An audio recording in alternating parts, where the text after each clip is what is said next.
ಸ್ನೇಹಿತರೆ ಎಲ್ರಿಗೂ ನಮಸ್ಕಾರ. ಇವತ್ತಿನ ಯೂಟ್ಯೂಬ್ ತಮ್ನೇಲ್ ನೋಡಿಬಿಟ್ರೆ ನಿಮಗೆಲ್ಲ ಒಂದು ಐಡಿಯಾ ಕ್ರಿಯೇಟ್ ಆಗಿಬಿಡುತ್ತೆ. ಸೊ ಅಲ್ಲಿ ಟೀಚರ್ಸ್ ರಿಕ್ರೂಟ್ಮೆಂಟ್ಗೆ ಸಂಬಂಧಪಟ್ಟ ಹಾಗೆ ಒಂದು ಹೈಲೈಟ್ಸನ್ನು ಹೇಳ್ತಕ್ಕಂಥ ಒಂದು ಶೀರ್ಷಿಕೆಯನ್ನು ಕ್ರಿಯೇಟ್ ಮಾಡಾಕಿದ್ದೀನಿ. So I don't want to kill the time, let's begins. So ಏನು ವಿಚಾರ ಇದೆ ಎಲ್ಲವನ್ನು ನೋಡೋಣ.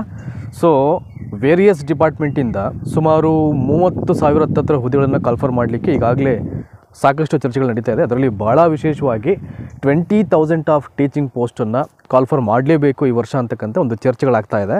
20,000 ಅಂತ ಹೇಳಿದರೆ ಈಗ ನೀವು ಮೊನ್ನೆ ನ್ಯೂಸ್ ಅಪ್ಡೇಟ್ ನೋಡಿಬಿಟ್ರೆ ಒಂದು 10,000 ಆದರೂ ಐ ಥಿಂಕ್ ಕಾಲ್ಫರ್ ಮಾಡೋದು ಸಾಧ್ಯತೆಗಳಿದೆ ಅಂತ ಹೇಳಿದ್ದಾರೆ. ಬಟ್ ಕ್ಲಾಸಿಫಿಕೇಷನ್ ಗೊತ್ತಿಲ್ಲ. ಅವರು ಹೈಸ್ಕೂಲ್ಗೆ ಒಂದಷ್ಟು ಮಾಡ್ತಾರೋ ಅಥವಾ GPT ಮಾಡ್ತಾರೋ ಅವೆಲ್ಲವೂ ಕೂಡ ವರ್ಗೀಕರಣ ಗೊತ್ತಾಗಬೇಕು ಅಂದರೆ ಸೊ ಗೆಜೆಟಲ್ಲಿ ಬಂದರೆ ಮಾತ್ರ ಅದಕ್ಕೊಂದು ನಿಮಗೆ ಮೀನಿಂಗ್ ಸಿಗುತ್ತೆ. ಅಂದರೆ ಯಾವುದಕ್ಕೆ ಎಷ್ಟೆಷ್ಟು roster wise, category wise, so ಜಿಲ್ಲಾವಾರು ಮಾಹಿತಿ ಇವೆಲ್ಲವೂ ನಿಮಗೆ ನೋಟಿಫಿಕೇಷನ್ ಆದಾಗಲೇ ಗೊತ್ತಾಗುತ್ತೆ.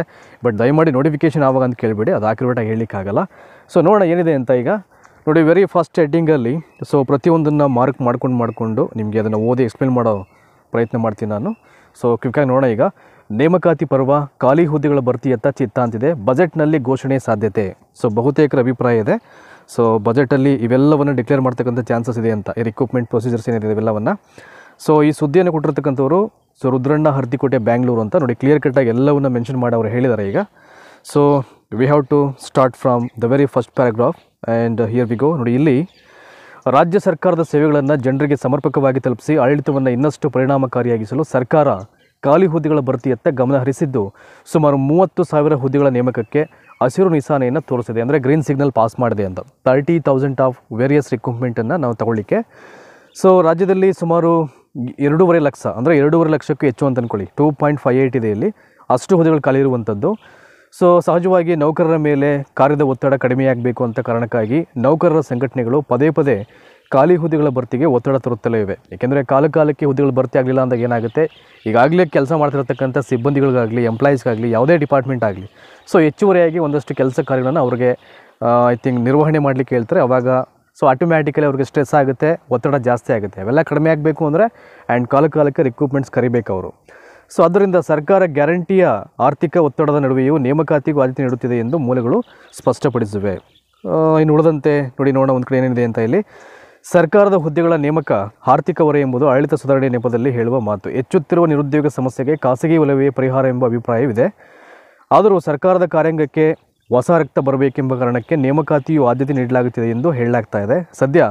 ಸೊ ಬಹುತೇಕ ಈಗ ಐ ಥಿಂಕ್ 100ಕ್ಕೆ ಸುಮಾರು 60 to 70% ಕಾಂಟ್ರಾಕ್ಟ್ ಬೇಸ್ ಸಿಬ್ಬಂದಿಗಳೇ ಜಾಸ್ತಿ ಆಗಿಬಿಟ್ಟಿದೆ. ಅಂದರೆ ನೀವು ಯಾವುದೇ ಇಲಾಖೆಯನ್ನು ಎಕ್ಸಾಂಪಲ್ ತಗೊಂಡ್ರು, ಈವನ್ ಟೀಚಿಂಗ್ ಡಿಪಾರ್ಟ್ಮೆಂಟ್ ತಗೊಂಡ್ರು ಅಪ್ ಟು ನಿಮಗೆ ಪ್ರೈಮರಿ ಸ್ಕೂಲಿಂದ ಹಿಡಿದು ಟಿಲ್ ಸರ್ಕಾರಿ ಪ್ರಥಮ ದರ್ಜೆ ಕಾಲೇಜುವರೆಗೂ ಎಲ್ಲರೂ ಕೂಡ ಗೆಸ್ಟಾಗಿ ವರ್ಕ್ ಮಾಡ್ತಾ ಇರ್ತಾರೆ. ಈಗ ಫಾರ್ ಎಕ್ಸಾಂಪಲ್ ನೀವು ಅದನ್ನು ಪ್ರೈಮರಿಗೆ ಬಂದು ಅತಿಥಿ ಶಿಕ್ಷಕರು ಬರ್ತಾರೆ, ಹೈಸ್ಕೂಲ್ಗೆ ಅವರು ಬರ್ತಾರೆ, ಇನ್ನು PU ಲೆವೆಲ್ಗೆ ಬಂದರೆ ಅತಿಥಿ ಉಪನ್ಯಾಸಕರು ಬರ್ತಾರೆ, ಇನ್ನು ಕಾಲೇಜ್ ಲೆವೆಲ್ಗೆ ಬಂದರೆ ಅಲ್ಲೂ ಕೂಡ ಅವರೇ ಇರ್ತಾರೆ. ಹಾಗಾಗಿ ಸೊ ಮೆನಿ ಆಫ್ ಪೀಪಲ್ ಎಲ್ಲ ಐ ಥಿಂಕ್ ಈ ಕಾಂಟ್ರಾಕ್ಟ್ ಬೇಸಲ್ಲಿ ಅಥವಾ ಗುತ್ತಿಗೆ ಹೊರಗುತ್ತಿಗೆ ಅದರ ಮೇಲೆ ಕೆಲಸವನ್ನು ಇವರು ಮಾಡ್ತಾ ಇರ್ತಾರೆ ಈಗ.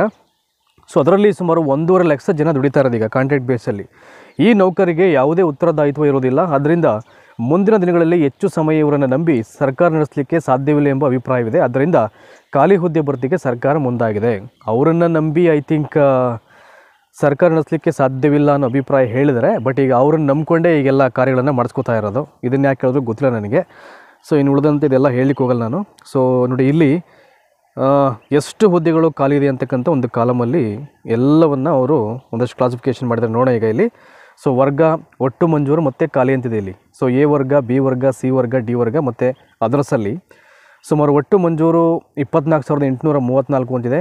ಅದರಲ್ಲಿ ಖಾಲಿ ಹುದ್ದೆಗಳು 8,031. ಅಂದರೆ A ವರ್ಗ ಅಂದ ತಕ್ಷಣ ಯಾವ ರೀತಿ ಡಿಪಾರ್ಟ್ಮೆಂಟ್ಸ್ ಬರುತ್ತೆ ಅಂತ ಅವರು ಮತ್ತೊಂದು ಸಲ ಕ್ಲಾರಿಫಿಕೇಷನ್ ಕೊಡಬೇಕು ಅವ್ರಿಗೆ.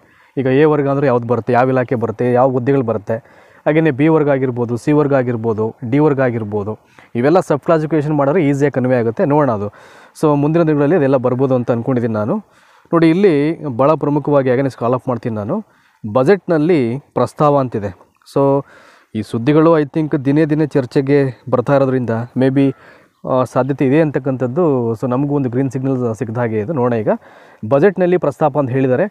ಕೃಷಿ, ಪಶುಸಂಗೋಪನೆ, ಜಲಸಂಪನ್ಮೂಲ, ಆರೋಗ್ಯದಂತಹ ಕೆಲವು ಇಲಾಖೆಗಳಲ್ಲಿ ತಾಂತ್ರಿಕ ಹುದ್ದೆಗಳನ್ನು ನೇಮಕ ಮಾಡಬೇಕಾಗಿದ್ದು ಅದರ ಬಗ್ಗೆ ಬಜೆಟ್ನಲ್ಲಿಯೂ ಪ್ರಸ್ತಾಪ ಮಾಡುವ ಸಾಧ್ಯತೆಗಳಿದೆ ಅಂತ ಇಲ್ಲಿ ಸೊ ಹೇಳಿದ್ದಾರೆ ಇಲ್ಲಿ.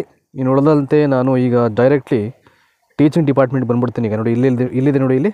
ಸೊ ಈ ಒಂದು ಕೊನೆ ಪ್ಯಾರಾಗ್ರಾಫಲ್ಲಿ ಸೊ ವಿವಿಧ ಇಲಾಖೆಗಳು ಮತ್ತು ಒಂದಷ್ಟು ಅಂಕಿಅಂಶಗಳು ಕೊಟ್ಟಿದ್ದಾರೆ ಇಲ್ಲಿ ಎಲ್ಲೆಲ್ಲಿ ಎಷ್ಟು ಹುದ್ದೆಗಳು ಬರ್ತೀವಿ ಅಂತ ನೋಡಿ. ಅಗ್ರಿಕಲ್ಚರಲ್ ಡಿಪಾರ್ಟ್ಮೆಂಟು 34, ಪಶುಸಂಗೋಪನೆ 30, ಹಣಕಾಸು 195, DPAR ಬಂದು 92, ಗೃಹ 292, ಆರೋಗ್ಯ 262, ಕಾನೂನು 301, ಲೋಕೋಪಯೋಗಿ 512, ಕಂದಾಯ 106, ಗ್ರಾಮೀಣಾಭಿವೃದ್ಧಿ 129, ಮಹಿಳಾ ಮತ್ತು ಮಕ್ಕಳ ಕಲ್ಯಾಣ 33, ಸಾರಿಗೆ ನಿಯಮಗಳಲ್ಲಿ 1650, 20,000 ಶಿಕ್ಷಕರು. ಸೊ ಓನ್ಲಿ ಟೀಚಿಂಗ್ ಡಿಪಾರ್ಟ್ಮೆಂಟಲ್ಲಿ ಹೈಯೆಸ್ಟ್ ನಂಬರ್ ಆಫ್ ಪೋಸ್ಟ್ ಇಲ್ಲಿ ಖಾಲಿ ಇರುವಂತಂದರೆ ಕರೀಲಿಕ್ಕೆ ಅವರು ಪ್ರಸ್ತಾಪವನ್ನು ಇಟ್ಟಿರ್ತಕ್ಕಂಥದ್ದು ಇದೇ ಜಾಸ್ತಿ ಇದೆ. ಸೊ ನಾಟ್ ಓನ್ಲಿ ಶಿಕ್ಷಕರು 20,000 ಅಂತ ಹೇಳಿದರೆ, ಮತ್ತು ಈಗ 1250 ಪ್ರಾಧ್ಯಾಪಕರ ನೇಮಕಕ್ಕೆ ಕ್ರಮ ಕೈಗೊಳ್ಳಲಾಗ್ತಿದೆ ಅಂತ ಹೇಳಿದ್ದಾರೆ. ಇನ್ನು ಅದನ್ನು ಹೊರತುಪಡಿಸಿದರೆ 225 ಗೆಜೆಟೆಡ್ ಪ್ರೊಬೇಷನರ್ಗಳ ನೇಮಕಕ್ಕೆ ಆದೇಶವಾಗಿದೆ. ಅದೆಲ್ಲ ನಿಮಗೆ ಗೊತ್ತೇ ಇದಕ್ಕೆ ನೋಟಿಫಿಕೇಷನ್ ಆಗಿರೋದು. ಕಲ್ಯಾಣ ಕರ್ನಾಟಕ ಭಾಗದಲ್ಲೂ ನಾವು ರಿಕ್ರೂಟ್ಮೆಂಟನ್ನು ಮಾಡ್ತಾ ಇದ್ದೀವಿ ಅಂತ ಹೇಳ್ತಾ ಇದ್ದಾರೆ. So all is okay. But ಆದರೆ ಈ 20,000 ಆಫ್ ಟೀಚಿಂಗ್ ಪೋಸ್ಟ್ ಏನಿದೆ ಎಲ್ಲರ ಚಿತ್ತ ಇದರಲ್ಲಿದೆ. ಈಗ ಇಡೀ ಸ್ಟೇಟ್ ಗೌರ್ಮೆಂಟು 30,000 ಕರಿತೀವಿ ಅಂತ ಹೇಳಿದರೆ ಅದು ಅವ್ರ ಚಿತ್ತ. ಅದರಲ್ಲಿ 20,000 ಅಂತ ಏನು ಹೇಳಿದರೆ ಕೊನೆ ಪಕ್ಷ 10,000 ಆಗುತ್ತೆ ಅಂತಕ್ಕಂಥ ಒಂದು ಅಪ್ಡೇಟ್ಸ್ ನೆನ್ನೆ ಮೊನ್ನೆ ಏನು ಬಂದಿದೆ. ಸೊ ಅದ್ರ ಮೇಲೆ ಎಲ್ಲ ಅಭ್ಯರ್ಥಿಗಳ ಚಿತ್ತ ಈಗ ಅಲ್ಲಿ ಕಂಡುಬಿದ್ದಿದೆ. ಈಗ ನೋಡಬೇಕು ಇದಕ್ಕೆ ಸಂಬಂಧಪಟ್ಟಂತೆ ನೋಟಿಫಿಕೇಷನ್ ಯಾವಾಗ ಆಗುತ್ತೆ ಅಂತ ಇಲ್ಲಿ ಕಾದು ನೋಡಬೇಕಾಗಿದೆ. ಹಾಗಾಗಿ ನಾವು ಕೂಡ and we are also eagerly waiting for that notification 10,000 post.